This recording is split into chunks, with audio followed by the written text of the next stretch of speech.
예전에 제가 철이 없었을 때 제가 가장 부러워하던 그리스도인들이 있었습니다. 제가 매니어 매트 때부터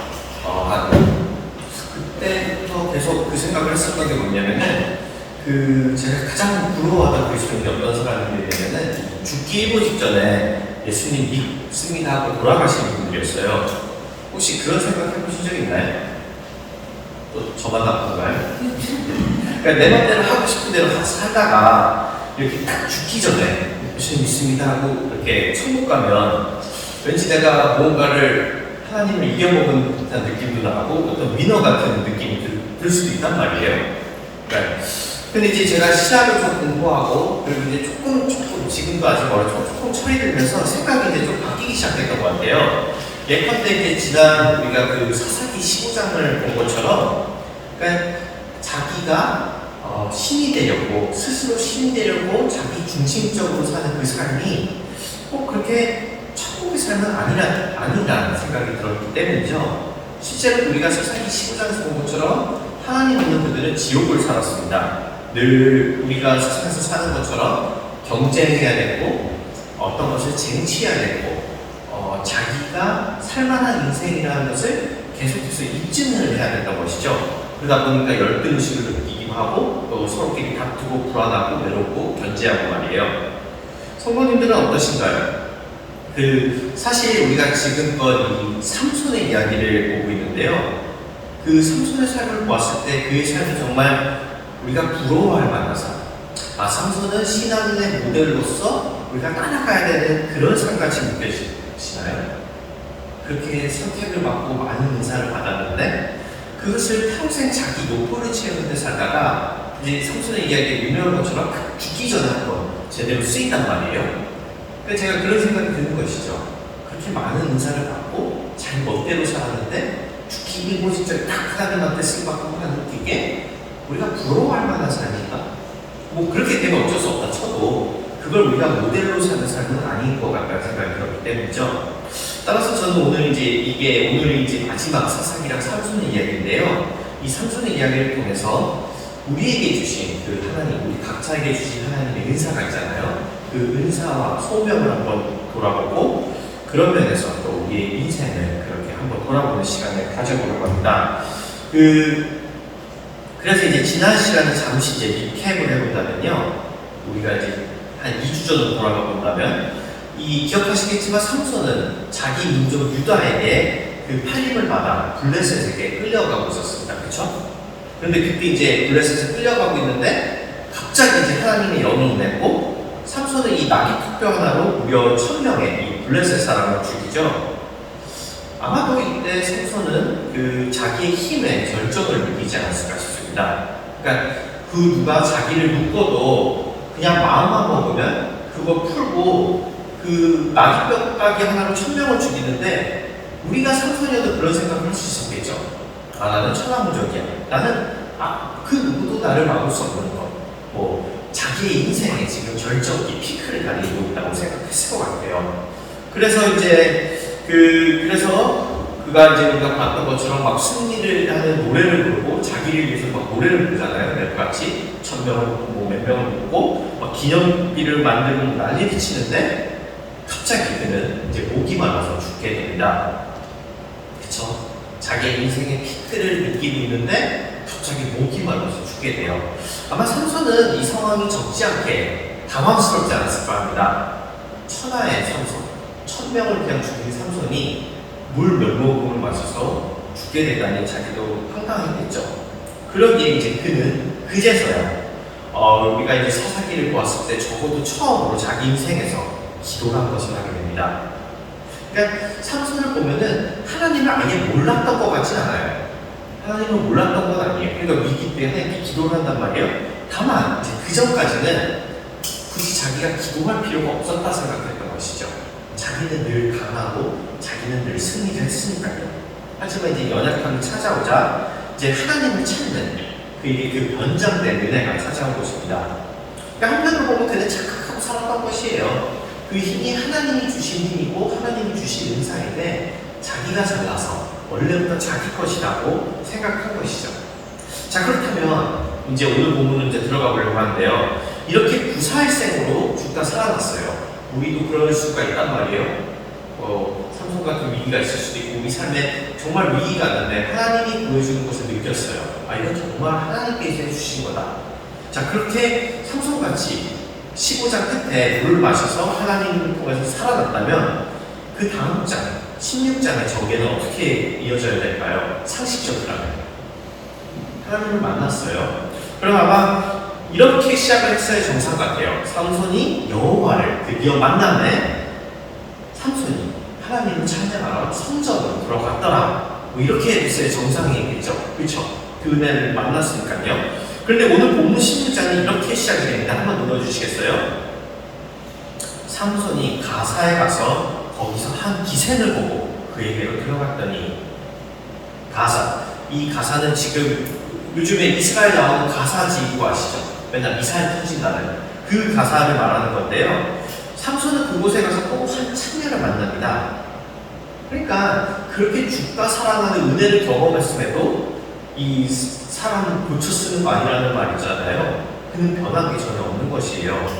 그러니까 한편으로 보면 굉장히 한심하지만 또 한편으로 보면 이 삼손은 그 당시 지독히 변하지 않는 이스라엘과 또 여기 있는 우리를 어떻게 보면 대표한 것 같기도 했습니다.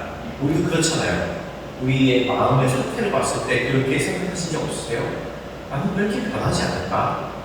나는 왜 이렇게 같은 죄를 지을까? 나는 왜 이 모양 이 꼴일까? 그렇지만 말은 그렇게 하지만 실제 우리도 잘 변하지는 않는단 말이에요. 그러니까 사람의 죄성이 그만큼 강하다는 것이죠.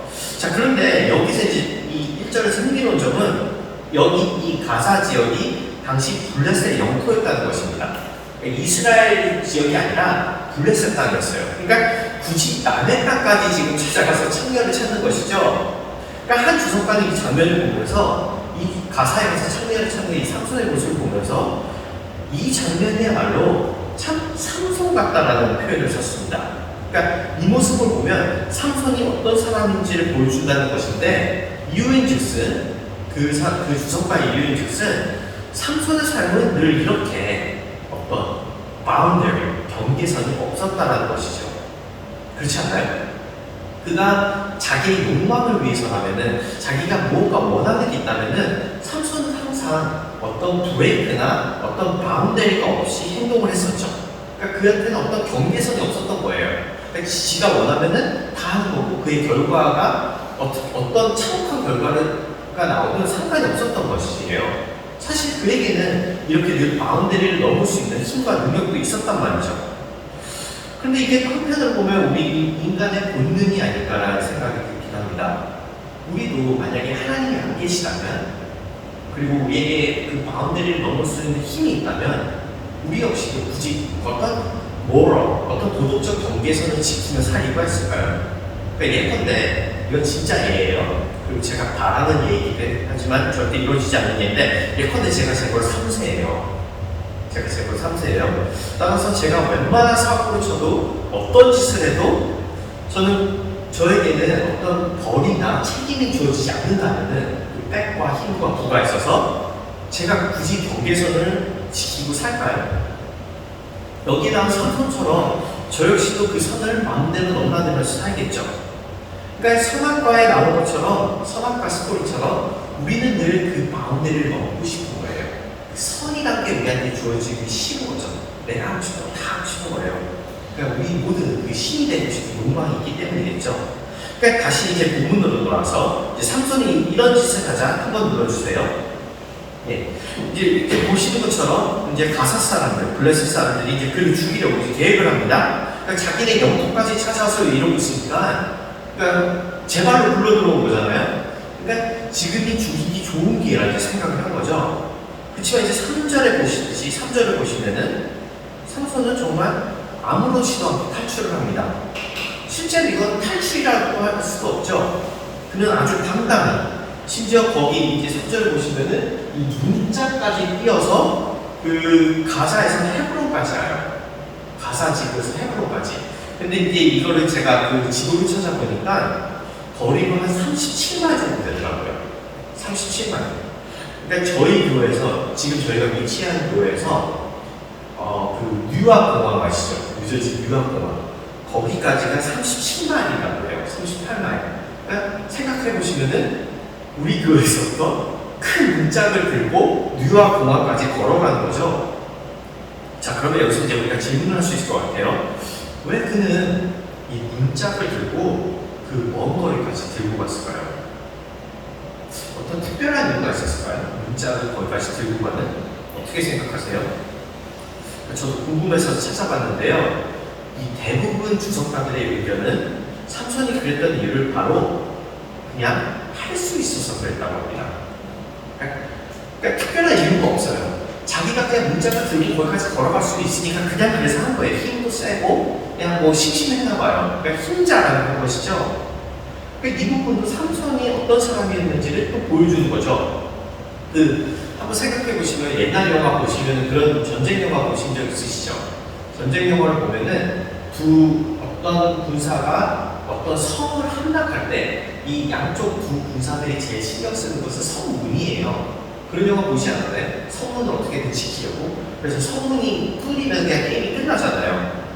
그런데 그 삼손은 지금 그 적의 성문장을 그냥 부시고 열었죠. 그렇다면 그가 만약에 제정신이었다면 다음 행동을 어떻게 했어야 됐을까요?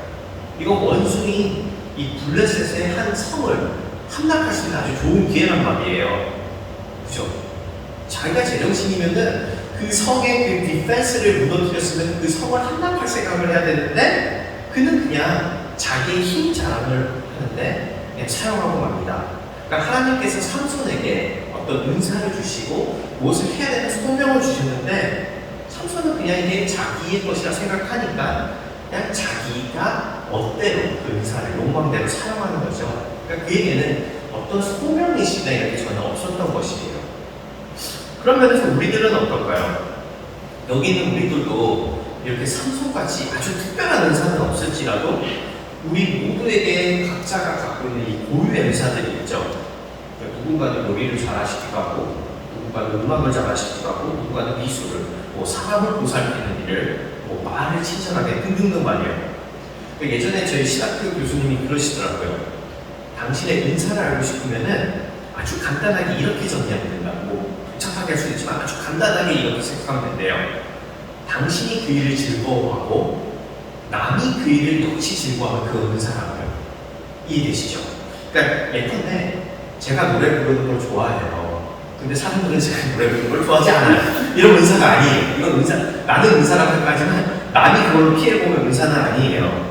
하지만 우리 교회에 계신 남성분들은요, 저랑 장로님이랑 노목사님 빼고는 대부분 요리를 잘하세요. 그리고 그들이 그 요리를 하는 걸 즐거워하는지 모르지만 우리는 그들의 요리를 즐거워해요. 그럼 그건 은사이죠.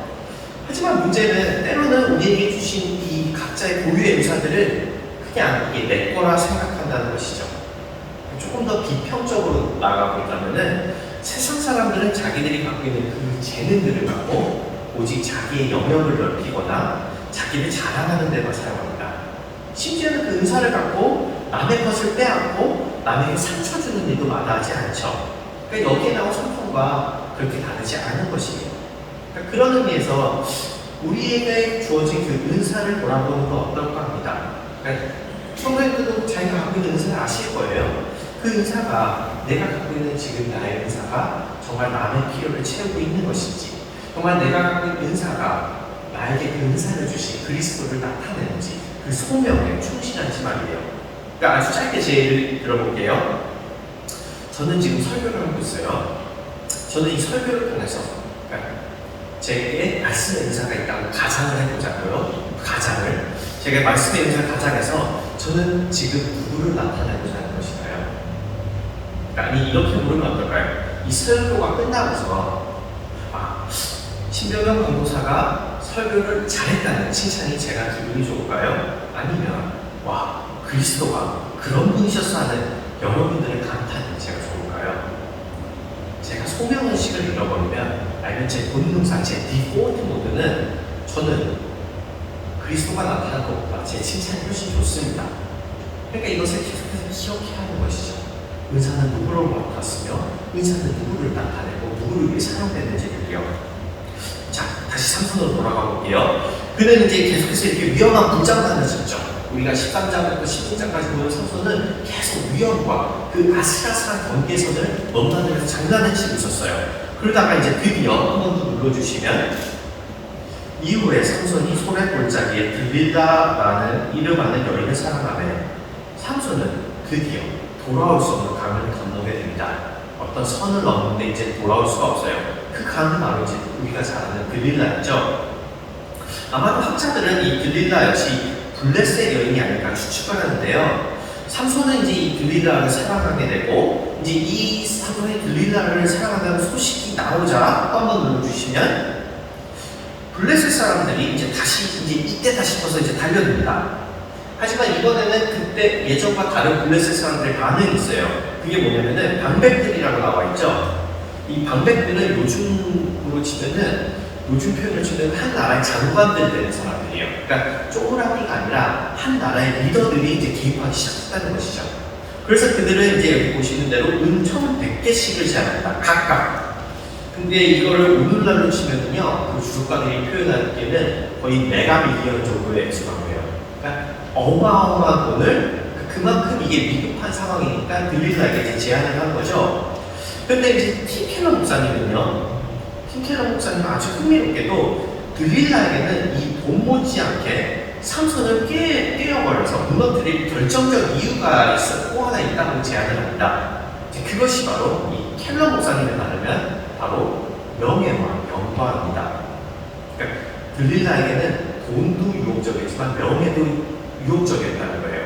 근데 이게 설득력이 있는 게 여기 이제 보시는 것처럼 삼손의 문제는 동네 문제가 아니라 한 나라의 그 국가적 이슈가 되었어요. 아무도 이제 그를 감당할 수가 없었단 말이에요. 그런데 생각해 보세요. 나라에 큰 위기가 찾아왔어요.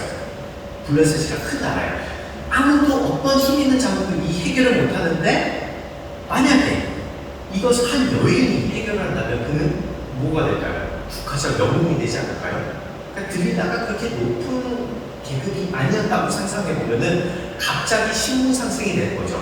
뭐 우리나라로 치면은 농계 정도 될까요? 농계 아시나요? 농계는 착한 사람인데 뭐 어쨌든요. 자, 그렇게 해요. 그렇게 이 삼손과 들릴라의 이 관계를 들여다보면요, 이들의 관계는 서로를 지금 이용하는 것이죠. 그러니까 이들을 로맨스라고 보시면 안 돼요. 이들은 지금 서로를 착취하는 거예요. 삼손은 들릴라를 통해서 자신의 어떤 성적 욕구를 채우는 것이고, 들릴라는 삼손을 통해서 부와 명예를 얻으려고 하는 것이죠. 저는 그래서 이 부분에서 잠깐 그런 생각을 해보았습니다. 삼손이 정말 몰랐을까라고요. 그러니까 들릴라가 자신을 진심으로 사랑하는 게 아니라 나를 이용하려는 걸 삼손이 몰랐을까라는 질문이 들었던 거죠. 근데 조금 더 생각을 해보면 어떻게 삼손이 그걸 모를 수가 있었을까라는 질문이 들기도 하죠. 그러니까 여기서 오늘 우리가 이제 시간상 보지는 않겠지만 아마 주일학교 때 들으셨을 거예요. 삼손이 처음부터 들릴라에게 자기 약점을 말한 건 아니었어요. 한 3번이나 거짓말을 말했고 들릴라는 3번이나 블레셋 사람들을 데리고 왔어요. 그렇다면 그 정도쯤에 삼손이 알았어야 되는 거 아니에요? 아, 이 여자가 나를 사랑하는 게 아니네. 여자는 지금 나를 깨서 블레셋한테 넘기는구나. 이 여자 진짜 위험하다라고 알았어야 되는 거잖아요. 자, 그러면 삼손은 왜 이 들릴라를 쳐내지 않고 곁에 두었을까요? 삼손이 들릴라를 그만큼 사랑했을까요? 엄청난 로맨티스트에서 너는 나를 버리셔도 나는 영원히 너를 사랑해고 삼손이 그랬을까요? 그렇지 않았을 것 같죠. 그러니까 팀켈러 목사님은 삼손이 그랬던 이유를 삼손이 평소에 여자에만 중독된 것이 아니라 위험에도 중독되는 그랬다고 이야기합니다. 이해가 되시나요? 그러니까 삼손은 늘 위기가 있었죠. 그리고 그 위기를 이기고 나올 때마다 자기가 이 위기를 극복할 수 있는 힘을 증명해서 그게 기뻤던 거예요. 이해가 되시나요? 그러니까 누군가가 누구에게 얘기했어요. 아, 너는 그건 못해. 너는 그건 너무 위험해. 너는 그거 못할걸? 그럼 괜히 도전정신이 생기잖아. 해보고 싶고. 그리고 그걸 했을 때 그 짜릿함 아시죠? 막, 아, 역시 나는 대단해. 아, 역시 나는 달라. 그러니까 삼손은 그거를 즐겼던 거예요. 위험에 빠지면서 자기가 그 스릴을 즐기고 그 승리를 할 때마다 쾌감을 느낀 거죠. 역시 나는 달라라는. 그러니까 하나님이 계시지 않을 때 우리는 우리의 힘이 강해지면 강해질수록 그 힘에 더 중독되는 것이죠. 자기 도대체 빠지는 거예요. 지금 삼손처럼.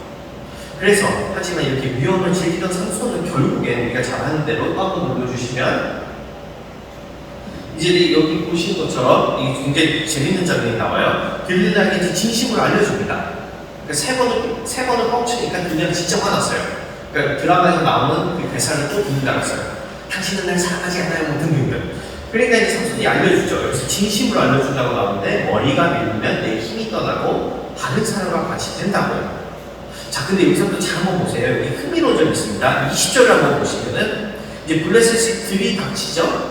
20절을 보시면 들이닥치는데 삼손은 이미 머리가 밀려있는 상태예요. 이제 머리카락이 없어요. 20절에는. 왜냐면 19절에 틀렸단 말이에요. 그런데 20절을 보면 그가 이렇게 얘기합니다. 내가 전과 같이 나가서 몸을 떨치리라. 이해가 되시나요? 그러니까 말은 머리카락이 잘리면 힘이 빠져나갈 거고 있지만 실제 마음이나 행동은 무엇이죠? 그렇게 생각하지 않은 거예요. 자기 입으로 머리가 잘리면 힘이 빠질 거라고 했는데 머리가 잘렸음에도 불구하고 다시 예전같이 또 쉽게 이겨낼 줄 알았던 것이에요. 그러니까 이 모순을 우리가 어떻게 이해해야 될까요? 의외로 간단하죠? 삼손은 자기 힘이 항상 자기 것이라 생각한 것이에요. 그러니까 물론 말은 이제 17절을 보시면요 이렇게 삼손이 이야기를 하죠. 내가 목에서부터 하나님의 나시린이 되었습니다. 만일 내 머리가 밀리면 내 힘이 내게서 나가서 어쩌고저쩌고 했지만 실제로는요 진심은 그렇게 믿지 않았으니까 내 거라 생각했으니까 다시 예전까지 할 수 있다 생각한 것이죠. 그러니까 참 이것도 우리와 비슷하지 않을까요? 그러니까 우리에게 누군가 은사를 칭찬을 해요. 강도사님은 이런 걸 잘해요. 그럼 제가 이제 겸손 떤단 말이에요. 이게 하나님의 은혜지요. 전부 하나님이 하신 것이요. 하지만 실제로 제 행동은 마치 그 은사가 나에 걸린 것처럼 행동하고 때로는 사람들이 나의 은사에 대해서 비판을 하면 죽일 듯이 왜 나를 무시해? 달려드는 그 우리들의 모습 말이에요. 그러니까 결국에는 말을 그렇게 하지만 성내는 이 은사는 내가 잘해서 내가 얻은 것이에요. 그러니까 삼손은 그랬던 것이에요. 무슨 짓을 해도 머리를 자르던 말든 자기는 영원히 힘이 셀 줄 알았어요. 자기 거라 생각했으니까요. 그렇다면 여기서 이제 재밌는 질문을 우리가 빼볼 수 있을 것 같은데요. 그의 힘의 근원은 정말 머리카락이었을까요? 머리카락 자르면 힘이 나갔잖아요. 그러니까 오늘 본문 9절에 그렇게 순시자님 읽어주는 본문을 보면 그렇게 나오거든요. 그의 힘의 근원을 알아내지 못했다고요. 그렇다면 그 정답이 정말 머리카락이었을까라는 질문인 거죠. 그러니까 삼손은 착하게 지냈어도 머리카락이 잘렸으면 그는 힘이 빠져나갔을까요? 저는 그렇게 생각하지 않습니다. 힘의 근원은 머리카락이 아니라 하나님이셨죠. 자, 그렇다면 머리가 잘렸을 때 왜 힘이 빠진 건지가 이어지는 질문일 텐데 이렇게 생각해 보시면 어떨까요? 그러니까 우리가 한 3, 4주를 봤지만 삼손은 그동안 여러 가지 삽질을 했죠. 그러니까 그가 나시린의 책임을 벌린 건 이번이 처음이 아니었어요.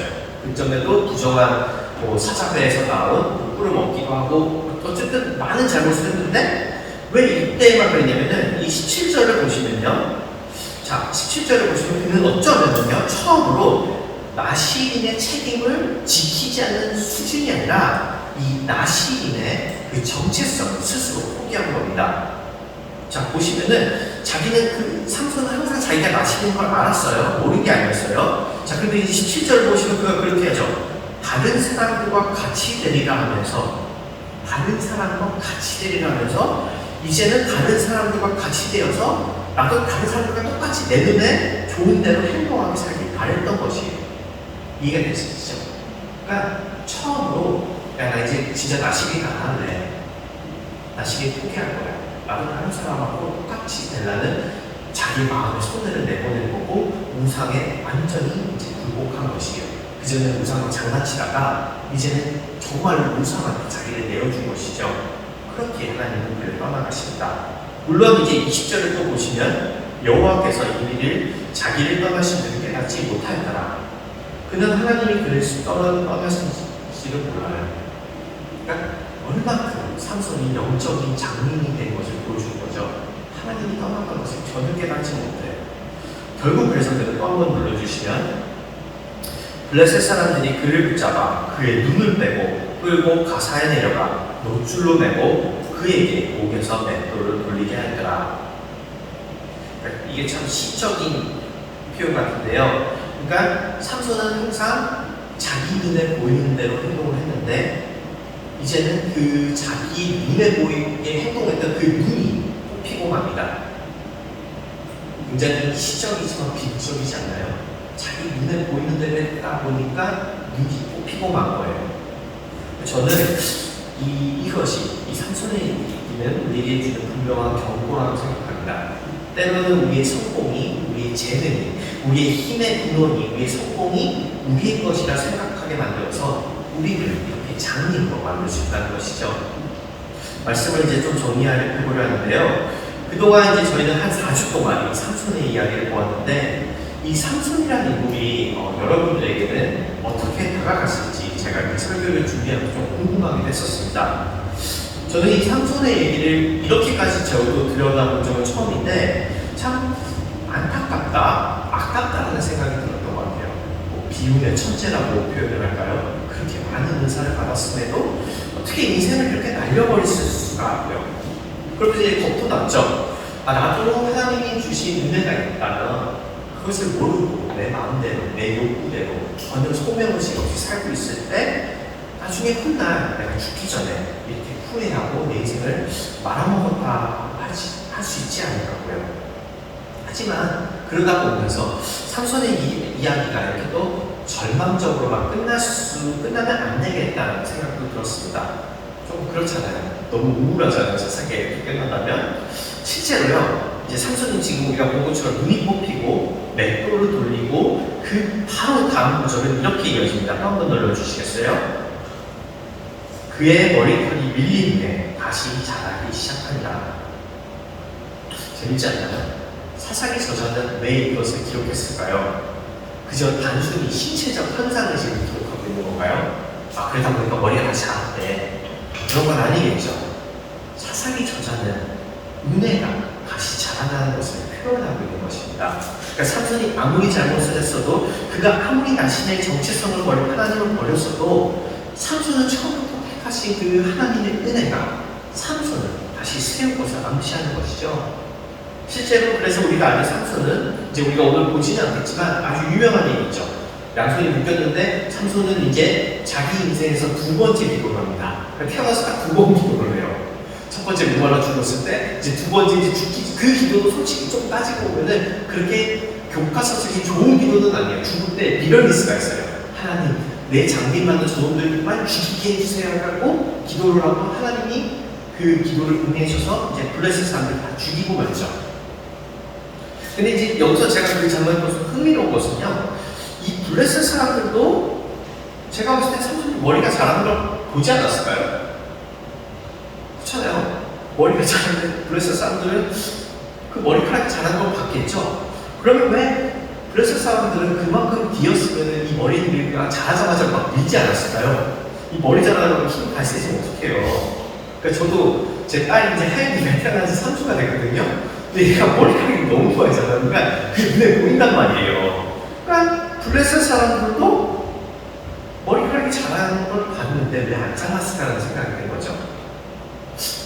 그러니까 제가 생각했을 때, 그리고 제가 좀 주석과 힘의 말을 빌리자면 그들은 하나님을 몰랐던 것입니다. 그러니까 그들 눈에는 이렇게 장님이 되고 막 빨개 벗겨져서 사슬에 묶인 그런 인간은 이제 원상 복구가 불가능하다 생각한 거예요. 어떻게 그러니까 그들의 눈에는 삼손은 하나님이 버렸다고 생각한 거죠. 야, 이런 인간, 빨개 벗겨서 장님된 인간은 어떤 신이 이런 인간을 구하겠냐라고 블레셋 사람을 생각한 것이에요. 하지만 우리 하나님은 이런 삼손에게 또 이렇게 삼손같이 한때는 벌거벗어 있던 죄에 빠져있던 우리를 계속해서 은혜를 주시는 분입니다.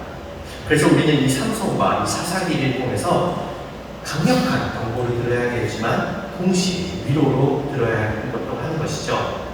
만일에 우리 삶 가운데 지금 이런 뉴스가 있다면 하나님께서 나에게 주신 은사를 내가 사용하지 못하고 있나? 아니면 하나님께서 나에게 주신 은사를 나는 무엇일까? 내 인생이 이렇게 허무하게 끝나는 것일까? 하는 그런 죄책감과 어떤 허망한 마음을 살고 있다면 하나님의 은혜는 아직도 그 삼손의 머리카락처럼 우리 마음속에 자라고 있다는 것을 기억하면서 우리의 삶을 다시 한번 그리스도께 드리는 것은 어떨까 하는 생각이 들었던 것이죠. 그래서 우리 한번 이 시간 같이 찬양을 또 하면서 기도를 하는 시간이 가실 텐데요. 우리가 저번에 불렀던 그의 생각이라는 찬양입니다. 이 가사를 생각하면서 오늘도 우리에게 은혜를 주시는 하나님, 우리도 때로는 삼손같이 우리의 욕구대로, 우리의 욕망대로 어쩌면 우리의 삶을 낭비했다고 생각할 수도 있을지도 모르겠어요. 하나님한테 그 많은 걸 주셨는데 어느덧 돌아오다 보니 나는 다 이룬 것이 없다고 생각할 수도 있을 것 같아요. 그렇지만 그의 생각을 우리의 생각보다 무궁하며 그는 그 누구보다 우리를 잘 알고 계십니다. 그 하나님 앞에 우리에게 주신 그 사명을 생각하면서 은사를 생각하면서 우리 함께 찬양하며 나아가도록 하겠습니다.